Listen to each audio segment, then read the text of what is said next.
Um, yeah, so today the topic, sports psychology and mental performance. I am Taylor Lewis. I have my master's in sports psychology and motor behavior from the University of Tennessee.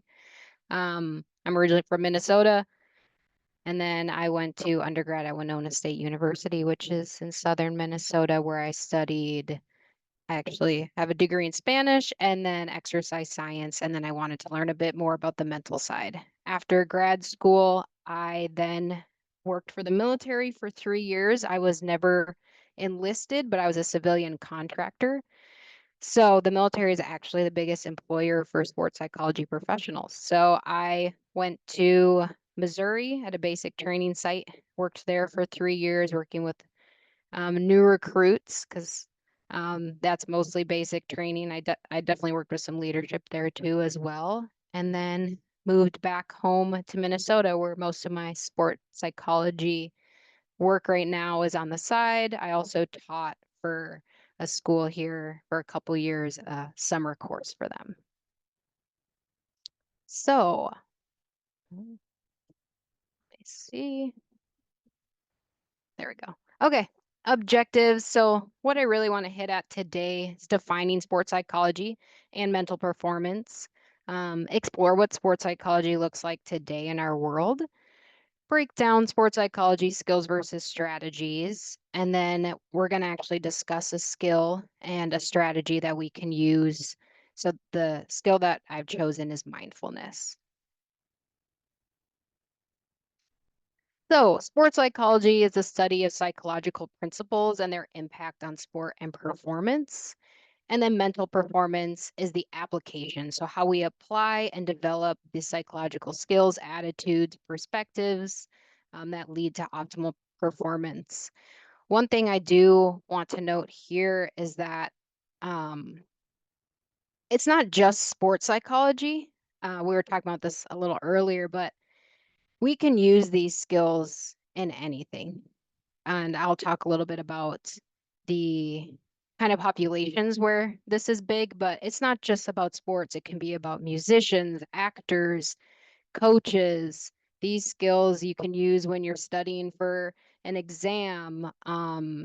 So it's not just about sport. I like to think of it more as performance psychology. We are all performers and we can definitely use these skills before we enter specific performance.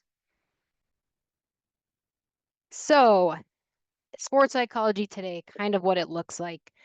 So, there's mental performance consultants. So, that's me. So, typically, these people have a master's degree.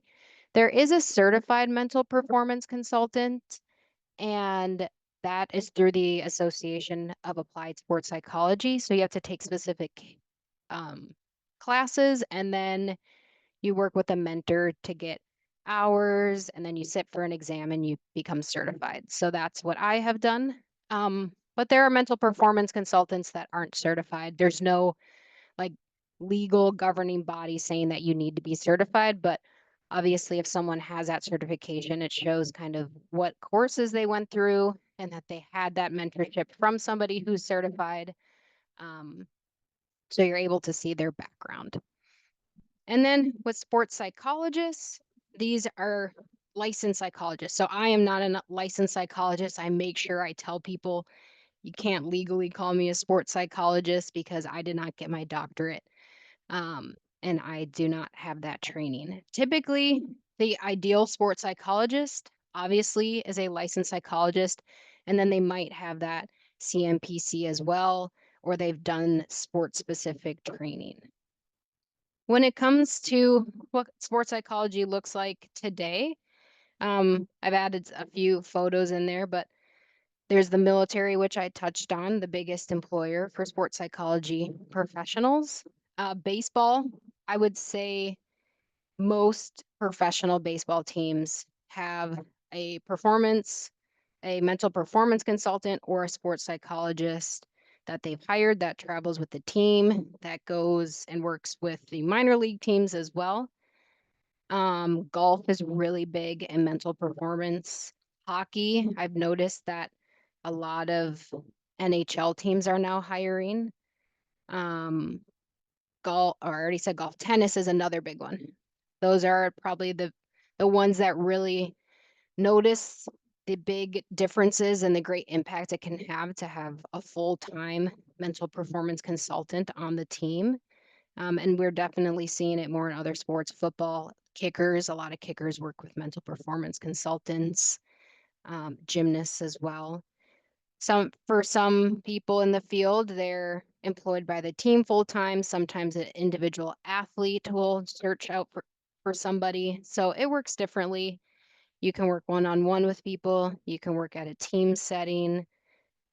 Working with kids is becoming really big right now because obviously you want to instill those skills, those strategies so that they can have those and then build great habits as they move into their careers and whatever performance they're doing. So, skills and strategies. I think this is the best way to break down performance psychology or sports psychology, mental performance. There can be so much in this field and it can be hard to conceptualize it. And I think this is the best way is looking at things as skills and then what strategies can we hone in order to improve those skills. So, skills, the individual abilities a performer possesses, so concentration, motivation, confidence, and then strategies are specific techniques. So, or plans used to apply skills. So, using relaxation to manage anxiety before a game, or using goal setting as a strategy to improve practice.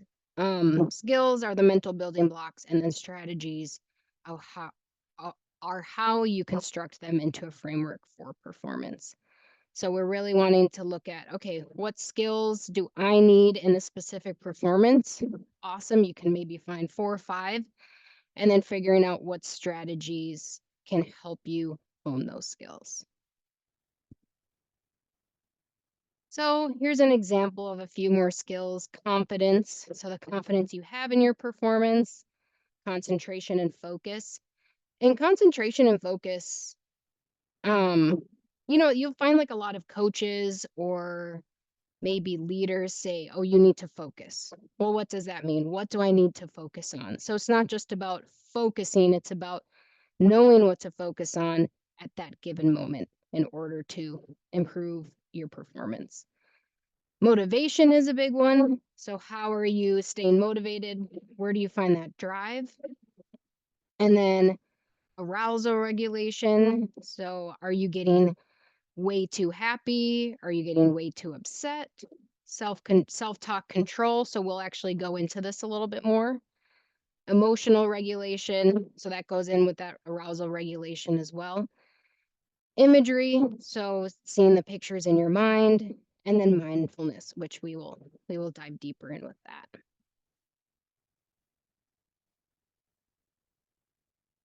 So strategies. There are many, many, many strategies. And one thing when I'm working with somebody, these are definitely things that people have used before. A lot of these are something that you maybe have implemented, but you may just not have realized it. And so the goal is to figure out what strategies work best for you, kind of put a name to them, and create a plan on how you'll implement those strategies. So this is just a list of a few examples.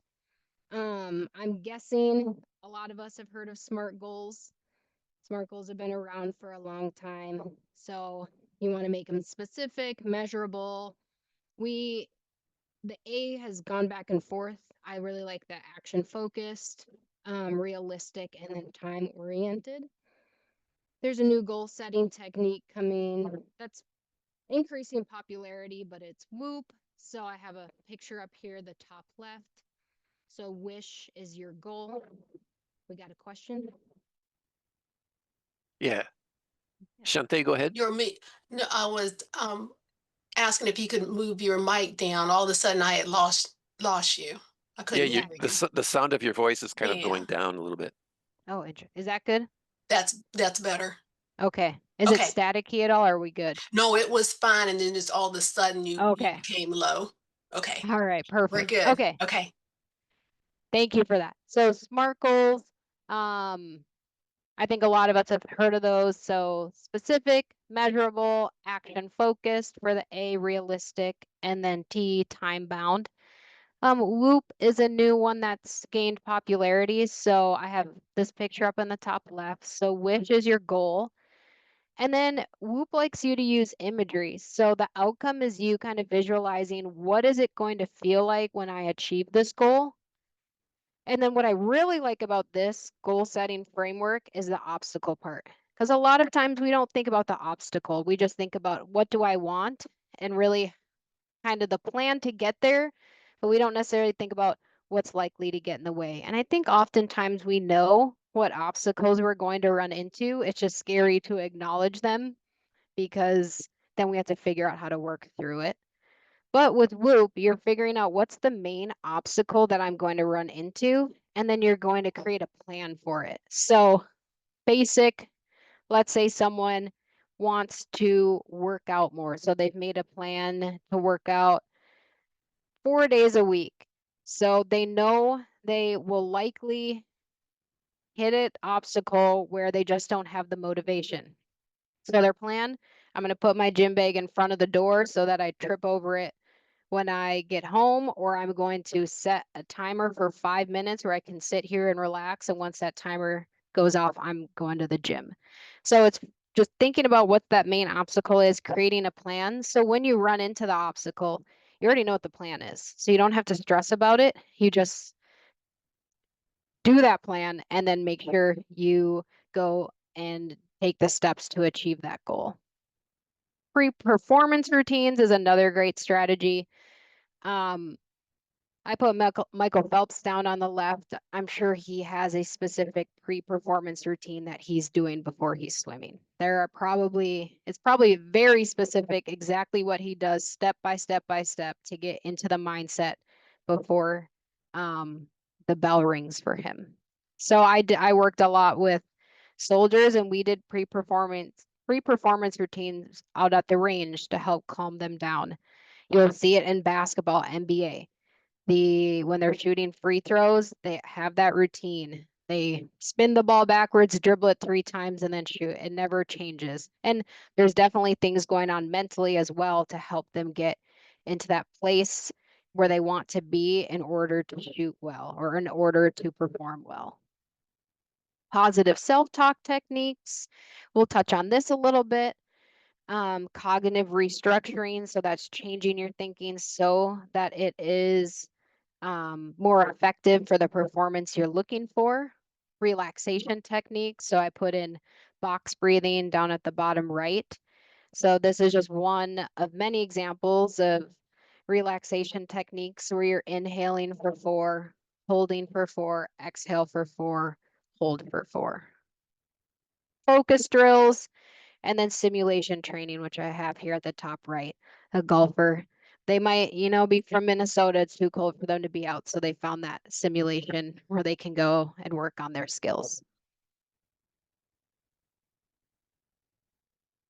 All right, mindfulness. So this is a strategy or a skill that I'd like to dive into a little bit. So mindfulness is the mental practice of paying attention to the present moment intentionally and without judgment. So I appreciated this photo because it shows where his focus is at. And as you can see by some of the pictures, it might not be super effective. So we have food, we have water, focusing on the win or maybe getting first place while he's in the middle of a routine. So this is a very simple graphic, but it's one of my favorites in the field of performance psychology. So what I tell people is we perform at our best when our head and our body is connected. Our mind and our body need to be connected for us to perform at our best. But sometimes our body's always in the present. Our body does not move. But sometimes our head is in the future or our head is in the past.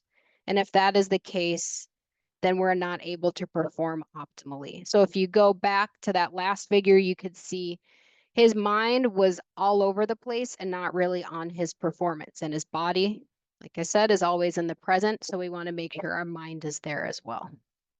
We don't want to be floating heads in space. So when looking into mindfulness in a sports context, mindfulness helps athletes stay focused on the task at hand, let go of mistakes, reduces performance anxiety. That's where that non-judgmental part comes in. Accept discomfort and respond instead of react. So I want you guys to just think about what mental skills do mindful athletes have? What are they able to do in order to stay mindful?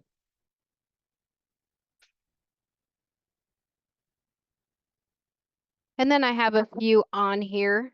So cognitive restructuring, being able to change your thinking, concentration, being able to focus, especially on the things that are important for that moment, for that present moment.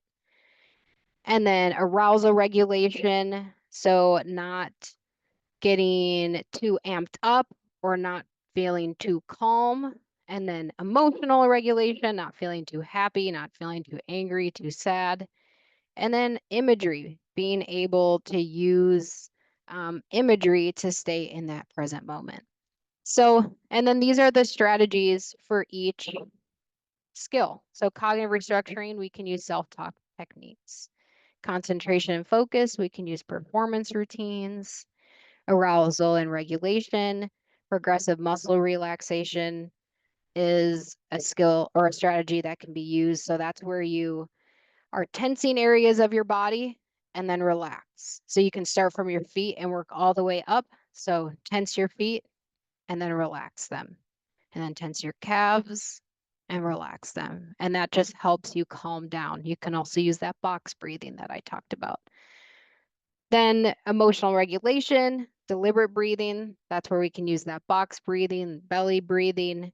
And then imagery, there's imagery scripts that people like to use for specific performances. Because let's say you have a pitcher, if they are pitching, they probably want a different imagery script than if they were to go up to bat. And so they might have an imagery script there to help them get into that mindset that they want to be in. One thing too to notice about these strategies, which is super nice, is that like if you take deliberate breathing isn't just going to help with emotional regulation. It could also help with arousal regulation. It could help with concentration. So these strategies, it's not one strategy is only good for one skill. You can mix these up. And this is what makes it fun, especially when figuring out yourself or working with other people, is trying to find what fits best for that performer. And it could be different for the different performances that you're doing as well. So we're going to look at cognitive restructuring. We're going to look at this strategy. So this is a CBT, cognitive behavioral model by Albert Ellis. And just basics, we'll dive deeper into this, but there's an activating event or situation, so an external event. We have beliefs and thoughts about that situation, which leads to specific consequences, so feelings and behaviors.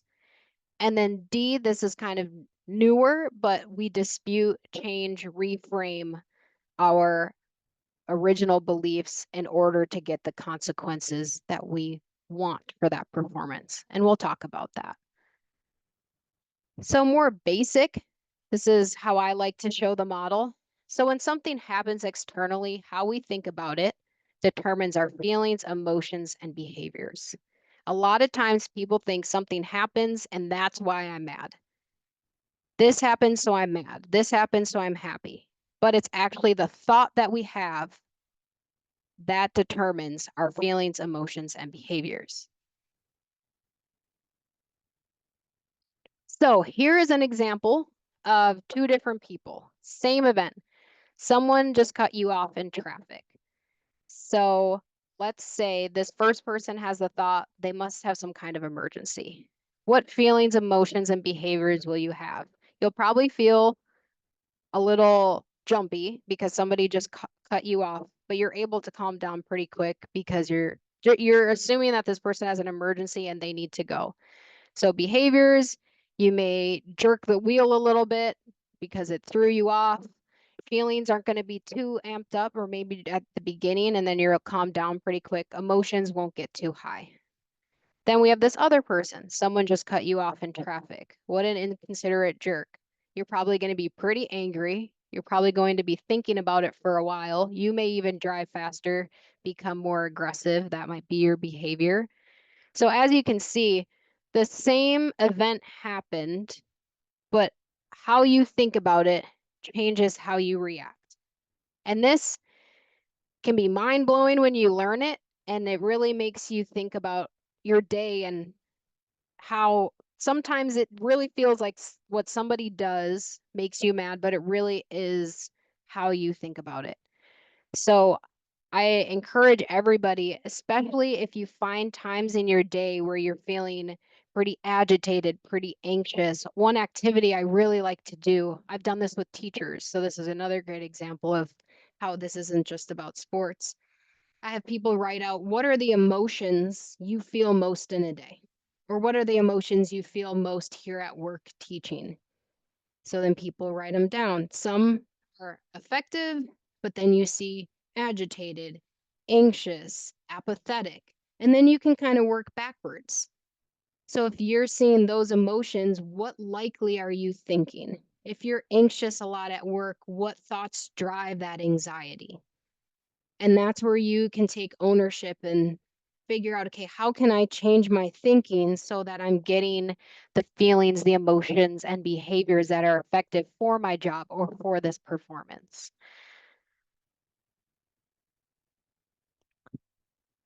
So when we look at this, when say you had an event that happens, you have a belief or a thought that's just not effective for the moment, and you notice your consequences are not what you want. So you're feeling anxious, your heart's racing, you're agitated, but that's not what you need, like going into an exam. So, how can you dispute that? How can you change that thinking so that you get the consequences, the feelings, behaviors that you want? So, there are ways, there are questions to think about when you're disputing something. What are the facts? What emotions and feelings do I want right now? What is another explanation for this? Where should I place my focus?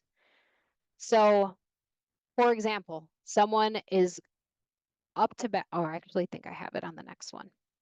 Yeah, here we go. So you're up at bat. Your first swing is a strike. So, wow, I suck. Why did I do that? Frustrated, heart racing, agitated, and then you're focusing on the past. So think about that figure where the head is just floating. So we have somebody whose head is in the past, but body's in the present.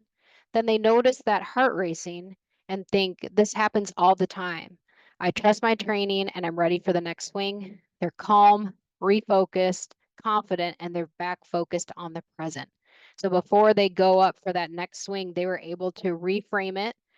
Heart racing, we can definitely look at heart racing and say, I'm not ready, I'm freaking out. Or heart racing, it means I'm prepared for this, my body's ready to go. It's just getting the blood flow through my body. This happens all the time. I trust my training and I'm ready for that next swing. So then the person got calmer, was able to refocus, felt more confident, and then also brought their head back to that present moment with their body.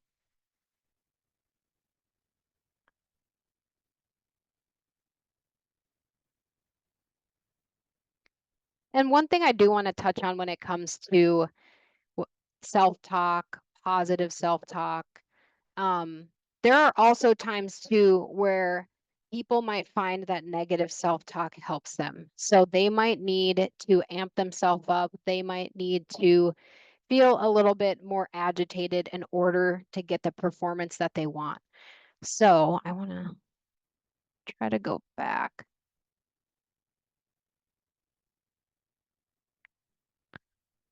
I can't figure it out. That's really fine. So I know one of the questions was, what do I want out of this performance? So when you are looking at a specific performance, think about the emotions, behaviors, and feelings that you want.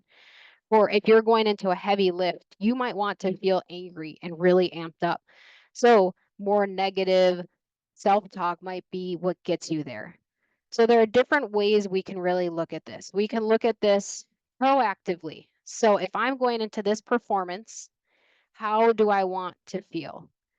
So you're looking at how you want to feel, and then, okay, what thoughts get me there? If I'm going into a heavy lift, I want to feel angry, I want to feel agitated, and then you can decide, okay, here are some thoughts that I want to feel to get me there. If you're going into an exam, I want to feel calm, I want to feel confident. You can pre-plan those thoughts.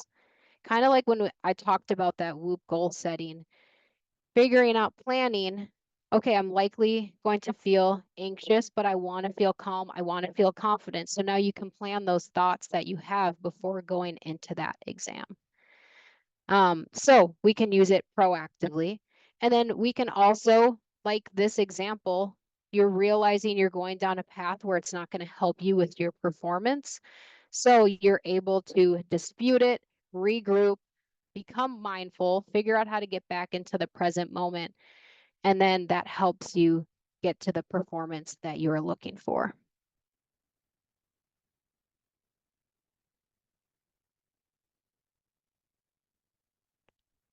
So that is what I have for sports psychology and mental performance. I'm guessing there's a lot of questions out there, so I wanted to make a time for those. Okay, are we ready for questions? Yes. I don't see any questions yet, so I'll get it started off with a question. Perfect. When you were putting up the WHOOP and the SMART goals, Yeah. it occurred to me that when you get down to that last part of the WHOOP, the plan, there's not much structure there to say, okay, plan, right?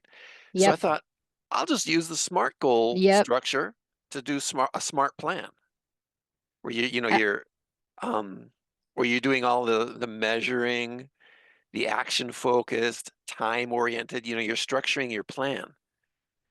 So it would be good to kind of combine the two of those. Yeah, I actually agree. I remember learning this and thinking the exact same thing. So, and that's, perfect. If that works for you, definitely. Okay, now I want more structure to my plan and I'm going to implement a SMART goal for it. Taylor Lewis, I can see you coming back. There's so much you can unpack here in further classes, like even imagery, Yes. and how to imagine in your mind what you're going to do is so powerful. But how do you develop that skill? That's a skill I learned years ago. Like if I'm going to sit down and play some music, Hmm. I actually look. I imagine me playing the music before I even start the song. And then that helps me go through it more fluidly. So there's Yeah. not breaks along the way trying to figure out what I'm doing here. It's just I can just imagine it all just flowing together. So we do have a question from Ismail. Let's go. And you can write your questions into chat. We can read them. Ismail, are you there? I don't know. Usually you're there. Ismail, are you there? Can you activate your microphone? There you go. Yes, I had little delay. I'm sorry. Yeah, I'll on my camera too. Good afternoon, sir, or good morning, sir. Good morning, everyone, and good morning, the presenter. Yeah, let me on my camera. I'll go straightly to my question. All right, just a few minutes, please. All right, this is my face. Yeah, thank you for the presentation. It's so wonderful. So my question is this. By analyzing the importance of resilience in sports, what psychological interventions can be implemented to enhance the athlete's ability to bounce back from failures or setbacks?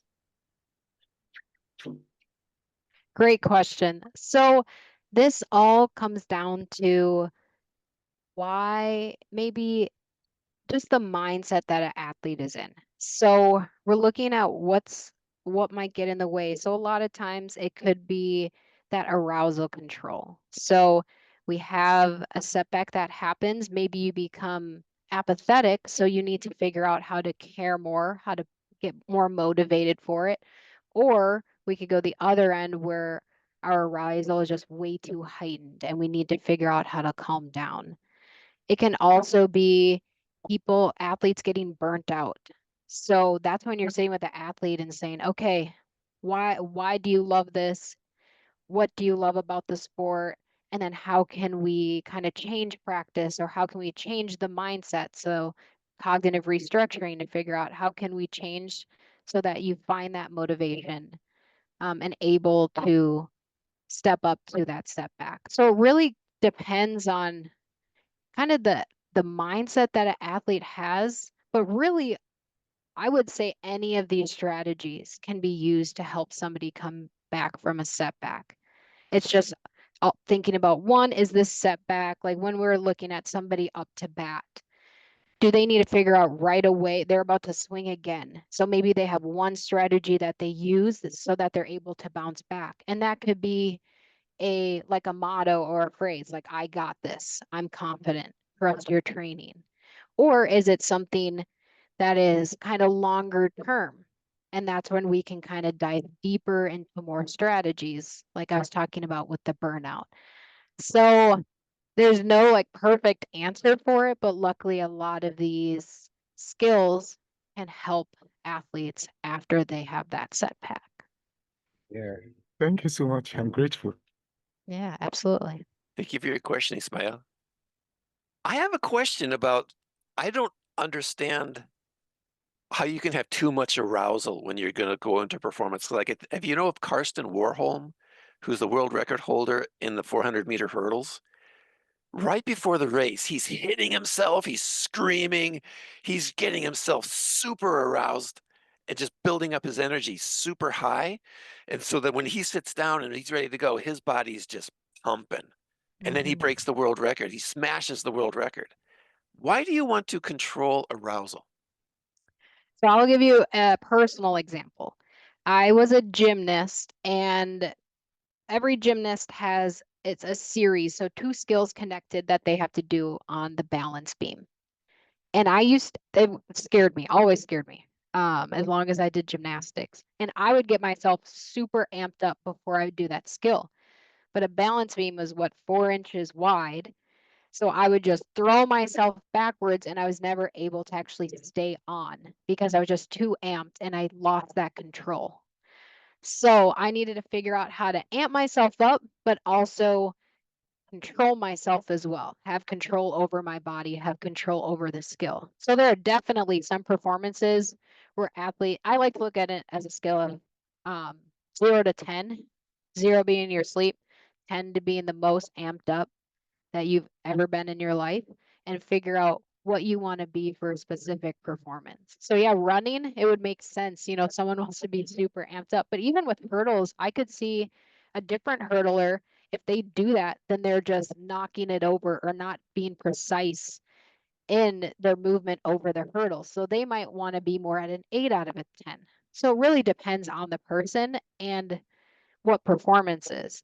I'm guessing for most of us, if we go into an exam, we don't want to be a 10 out of 10. Maybe somebody does, but for me, I want to be more a 4 out of 10 so I can really think about the answers to the questions and be able to read and not be too amped up and ready to So go. you're saying that if you get too aroused, it will take down your focus. Yes. So the key is to get super aroused and maintain super focus at the same time. Yeah. It's Like focus and those control. ancient Viking berserkers who went into battle just totally crazed, but totally focused. Yes. And for an Olympic hurdler, it might just be so automatic that they don't even need to really think about technique. So maybe if it was someone in high school, the same person, they might have need to be less aroused because they're thinking about technique as they're going through the hurdles. But by the time they're an elite, that's already automatic. So they can just get as amped up as they want and their body's going to do what it needs to do. Okay, we have a question here from Ngana. Basically, the question is saying, what's the relationship between sport and just performance? So you want to improve your skills for performance. So you kind of just like you were saying, you're looking at more performance psychology. So Can you just explain again how you take these principles that you're teaching and how you can apply it to anything? Yeah, absolutely. So ideally, what you want to do is take a performance. So it could be going into an interview, it could be pitching, it could be you're about to go into a performance as a musician and figuring out, and this is where we could talk about imagery later on, but seeing how exactly do I want to feel? What emotions do I want to have? The arousal level that I want to have, and then how can I get there? So that could be through certain thoughts. It could be through deliberate breathing. It could be through breathing that kind of amps you up or breathing that calms you down. So many, we have so many performances. Even for some people, driving might even be a performance where before maybe they get road rage pretty bad and they are working on it. So figuring out how can I get in that mind, I want to be calm. I just want to get to my place safely. How can I get into that mindset beforehand? Or if I find myself getting too mad during, how can I calm myself down in order to get the performance that I want? Does that make sense? And Ghana, you can put your answer into chat. Does that make sense for you? Do you have another question? Let's go to Maureen. She says, good afternoon or good morning, everyone. I just want to find out if someone can multitask and focus equally. No. So we can't actually. It's what I can't remember the term my professor used it. But if you think you're multitasking, you're just switching your attention. So you're focusing on one thing, then you're switching your attention to the next thing. So just figure out if in that moment in a specific performance, minimize as like all the different things that you're trying to focus on. If you can focus on one thing at a time, that is the goal. Focus on that, handle that, then focus on the next thing. But we want to limit the different tasks that we're trying to focus on. But you can't have full attention on two different things. Well, like if you're going to play basketball, you have the ball, you're focusing Mhm. on offensive strategies. Okay, Mhm. then now the other team has the ball. Now you have to focus on defensive strategies. Absolutely. So you have to kind of multitask in the moment, right?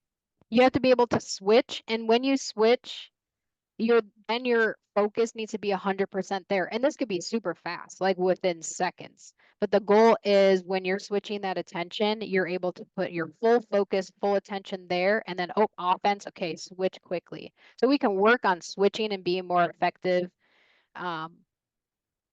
switching from that offense to defense or whatever it is, but making sure our full focus is there when it needs to be. But we can't put full attention on two different things at one given time. Here's a question from Joe. What are the psychological characteristics of successful athletes or athletics? Oh, great question. I'm sure there's also some research about this, so I'm just going to give kind of what I've seen, but you can definitely take a deep dive to see if there's any like top 5 that all these elite athletes have.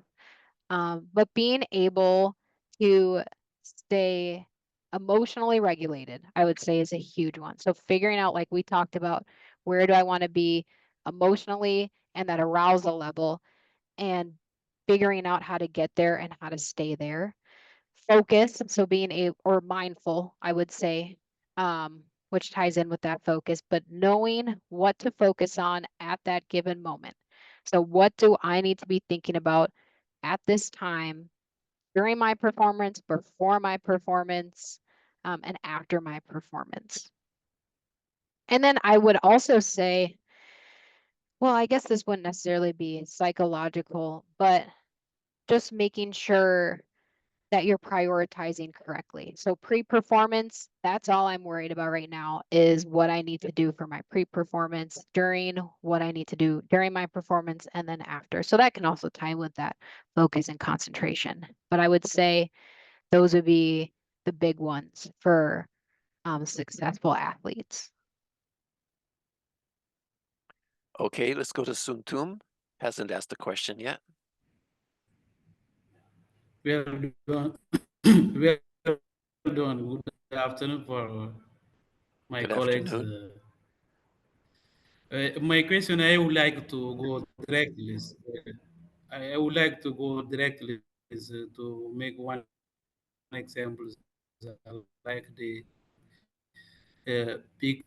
big footballers, like Cristiano Ronaldo, Pelé, Maradona. I, I would like to know if teacher who used to tell something about the technique of the medical psychologists, which kind of advice did they give for that kind of the footballers? I don't know if you understand my question. Taylor You Lewis, have it. did you get that? No, it Hello? was cutting out for me, so I didn't hear everything. Are you able to put Yeah. in the chat? Yeah, Suntumar, can you write your question into chat? Are you understand? Because your voice is kind of cutting out, going in and out, so we can't hear all of the words clearly. Are you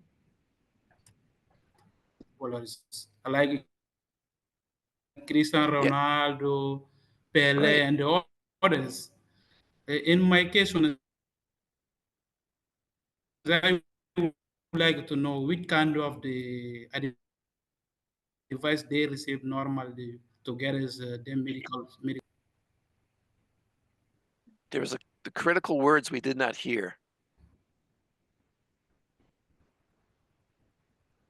Can please write your question. I Write your question into chat. We know you're talking about Maradona, very Pele, Ronaldo. well in my course Yeah, in this. write your question into chat.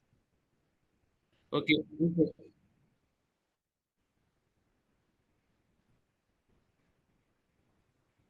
So Ngana comes back with a question and says, what are the consequences in psychology and mental performance for people who aren't practicing sport? So we're going to come back to this. Okay, let me think about this. And then Shantae, you'll be next. Shantae, if you look down below, if you go to do you see the React button down below in the Zoom screen? If you click on React, you're going to see a little bar to raise your hand. Got it? You found it. Good. When looking at consequences, I would say there are no negative consequences. For some reason, it's called sports psychology, and I think that's just because, the main focus was athletes, but these skills, use them wherever they work for you. So there's only positive consequences when you're thinking about psychology and mental performance if you're not practicing sport. When I went through graduate school, I felt like you I mostly learned these skills just for myself, and I wasn't in sport anymore. And I was able to just change so many things, like how, we probably have family members that it's harder to talk to or get along with. Like these skills I applied for that. I applied it for everything. Um, we can connect better with other people. We can see things better in other people too. Like if somebody's anxious, like if you say something to somebody and you can tell they are pretty angry and that wasn't your intent, you now know how they interpreted that, whatever thought they had about what you said, then led to that emotion of anger. So now we know, kind of, just knowing these skills, knowing these characteristics can not only help us with ourselves, but help us too when we're connecting with other people. So I would say no negative consequences and all positive ones.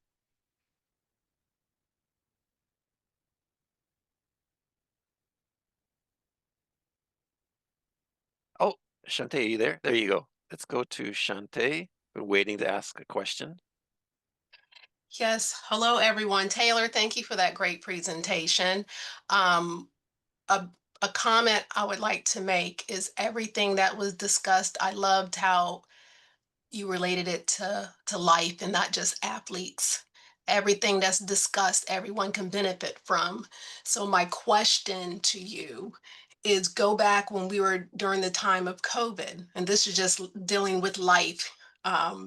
Did you find what was interesting to me at the beginning? You were mentioning only certain sports that would benefit from your skill, from your specialty, as having someone on their team specialize in your specialty.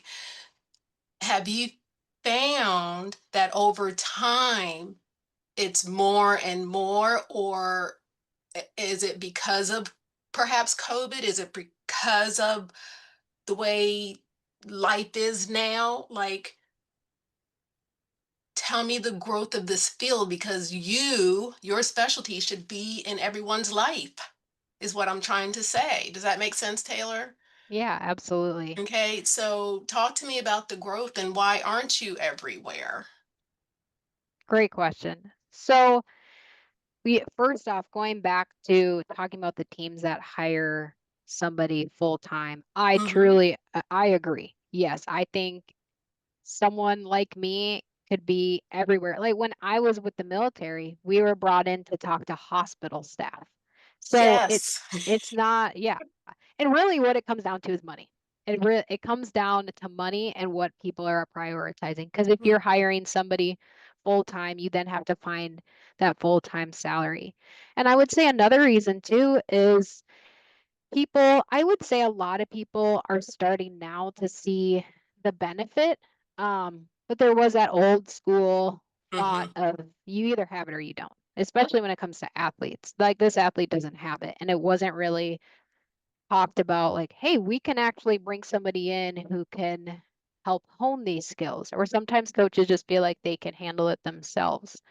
mm, So I would say it comes down to money, and okay.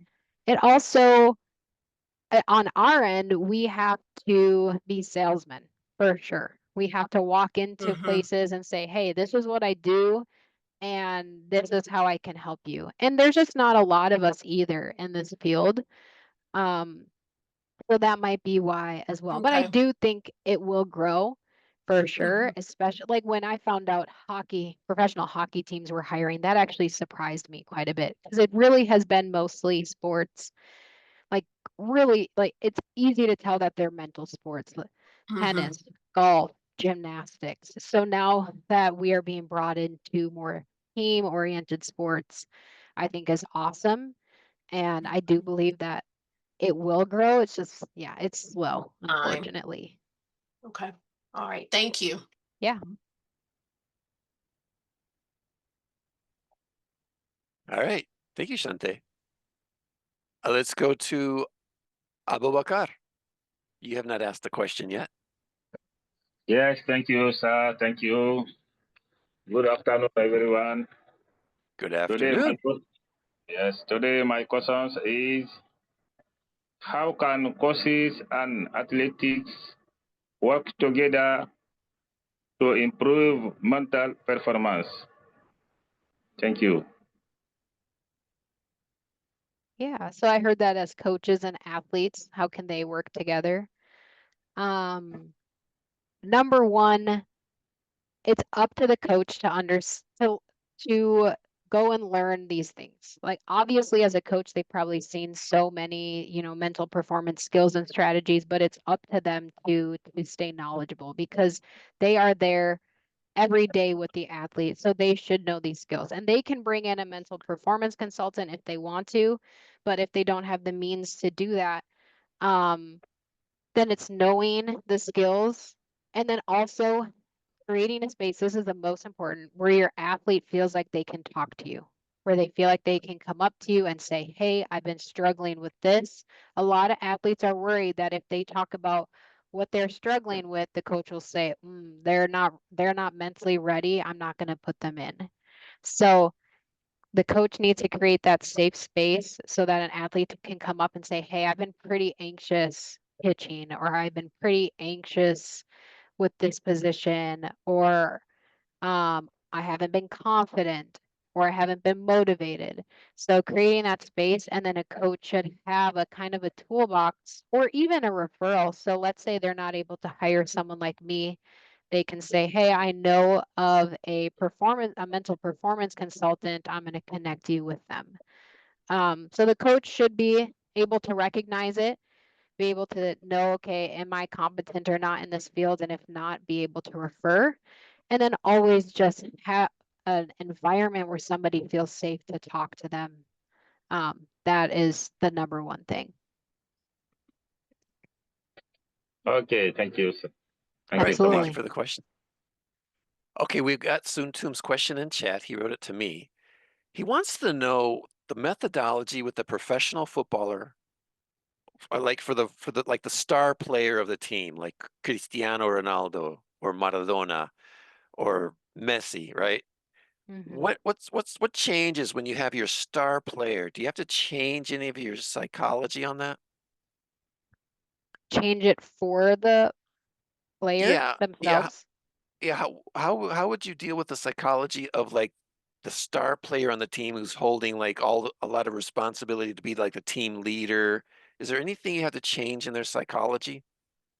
I I wouldn't say so, but I think what can happen is when you're looking at the best athlete, you're assuming that mentally they're 100% ready to go.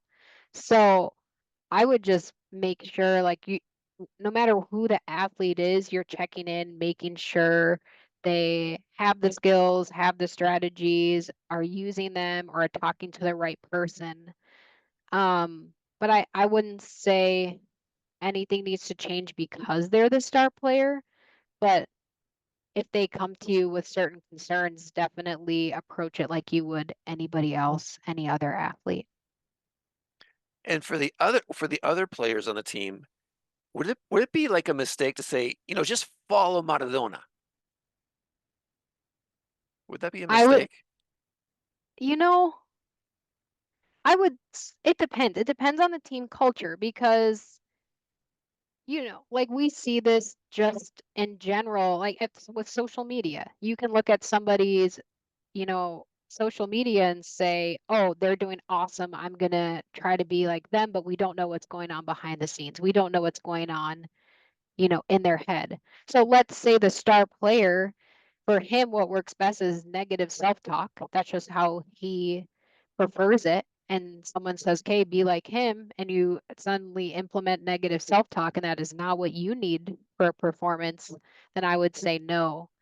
Um, but obviously, different athletes have different attributes where, like, wow, I do want to learn how to stay more, emotionally in control. And that's when you can talk to that athlete. But I wouldn't just blindly say, hey, be more like them. Make sure you know, like, what strategies and skills they're using and if that's going to help the athlete you're talking to. Yeah, I use a lot of self-talk techniques like that, and I didn't years ago, but I have found that they are super powerful. Mhm. To talk to yourself and remind yourself where you are and what you're thinking, what you're feeling, and then kind of self-talk your way through it. Mhm. So as a psychologist, how do you prepare someone to do their self-talk? So The the biggest one is awareness. So figuring out what are you already saying. So that can be hard, and that comes with a lot of journaling for or for performers. Um, After a performance, journal down what you were thinking, what was going on in your head, and do this for every performance because then you can start to see, okay, before positive performances, this is what I was thinking, and this is how it's different than my performances that didn't go so well. So then you can pull, okay, you said this during a strong performance, maybe try to implement that every time before you perform. Um, but the awareness is number one. And then also working backwards with what I talked about. So figuring out, okay, maybe you don't know what you're thinking, but what emotions are you feeling? And then we can kind of backtrack and think, okay, if you're feeling these emotions, you might be feeling thoughts in this kind of realm. And that can often click for a performer where they're like, oh yeah, I was pretty anxious, I was pretty excited, and I was thinking these types of thoughts in order to get that excitement. Okay, we had a good question from Jean Renaud. I see. Yes, Do you want to go ahead with your yes, question? I see it written in the chat. Is that the same question? yes, yes. So Okay, go ahead. if you can read it, sir, that will be okay for me. Okay. The I'm question is, glad to be in this session. Thank which you, which Dr. text? Lambert and the Professor Taylor. My question would be, like, I'm working with kids. Which techniques could I use, when a child is breaking down, Yeah. when the child is down in his mind or her mind, which techniques, should I use, to bust to help him or her with her mental performance? So when you say down, are you saying like really sad or like very, very emotional? Oh, You're muted. muted. His question Yes. ended by saying, they want to quit. They're Oh, that okay. kind of down. Exactly. Okay. Exactly. Yeah. So that's when you are kind of talk to them and figure out, okay, why did you start? What about this made you want to try this activity or try this sport? And so we're trying to get back to what do you love about it? And then with kids, I'm not exactly sure the context, but some things just don't work out. Some sports don't work out for kids. And it can be hard for parents to accept that, but at a certain point, you're not going to get the mindset you want for that child for that specific sport. So it's finding something else for them that they might love. But if it's something like they're committed to and that they have to do, I would also kind of find what does the kid value? So do you value hanging out with your friends? Awesome. Like this, I know this activity is hard, but you get to do it with your buddies who are around you. So find little things that not just kids, anybody, things that they value and try to implement it like, okay, you value this by doing this activity, you're meeting that value. That would probably be my two biggest suggestions there. And then, well, one more. Try to remember whatever kid you're working with, what positives that they've had in the past. It is so easy for us to forget what we've done well. We focus so much on what's not going right. So have those examples ready. Like, remember yesterday when you did this, like, you know how to do this. I know it's frustrating, but you've done it before. So remind them of the positives that they've done because we tend to forget about those, especially as kids. And there's also some kids that they want to be the star player. And when Mhm. they're not treated as the star player, they get frustrated and say, I'm leaving here because I'm not getting the ball as much as I should be getting, right? So they're getting kind of arrogant. Mhm. And maybe they're really good. What do you do in a situation like that? That's when it's up to the coach to create a culture where you're not showing that favoritism. Because and maybe you're just telling them, "Hey, you might be the best right now, but I also need to put focus in every other child because that's what they deserve and we just never know. They could be, as good as you or whatever, but the coach needs to make sure that they have that culture because oftentimes, not oftentimes, but there are times when coaches feed into that star player. And then what does that do to the rest of the team? And the rest of the team doesn't feel like they're able to play, that they're able to progress. So as a coach, you just need to keep it as fair as you can and explain this, um, you know, to the kids to say, hey, we all deserve a chance to be out here to play, to get the ball. And